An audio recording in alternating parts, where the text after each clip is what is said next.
कौन खाइबा डाकुଛୁ ना आमर खाइबा नहीं आमर पिठा खाइबा मन तो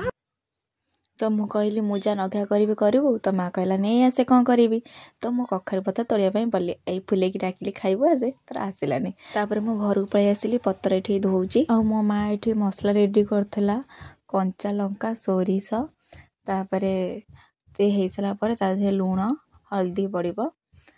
आठी पत्र केमती से बाहर करची देखंतु बाहर कर सारा पर पत्र रे मसला दिया हब मसला देकी ताको भंगा हब बंगाली माने टा खाया बेसी भल पाती तो ये मो माँ तांको शिखिला मत बहुत भल लगे खायापी तो मो माँ को कही तो माँ कला एमती भांगिकी रखीदब रखीदे कढ़ई गरम तेल गरम करी सोरिष तेल पकेब सोरिष तेल कले बहुत टेस्ट लगे एमती पकईकी एमती गरम तातिला पर्यंत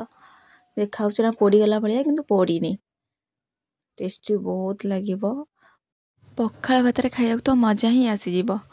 तो हो गला देखा ना पोड़गला भाया कि देखु बाहर पूरा क्रिप्सी और भीतर नरम मजा ही आसीज आज पखाल भात तो बहुत भल नगे खाई जदि आपण मानक भल लगे तो आपण मैंने भी बनई खाई पारे तो bye bye like and subscribe.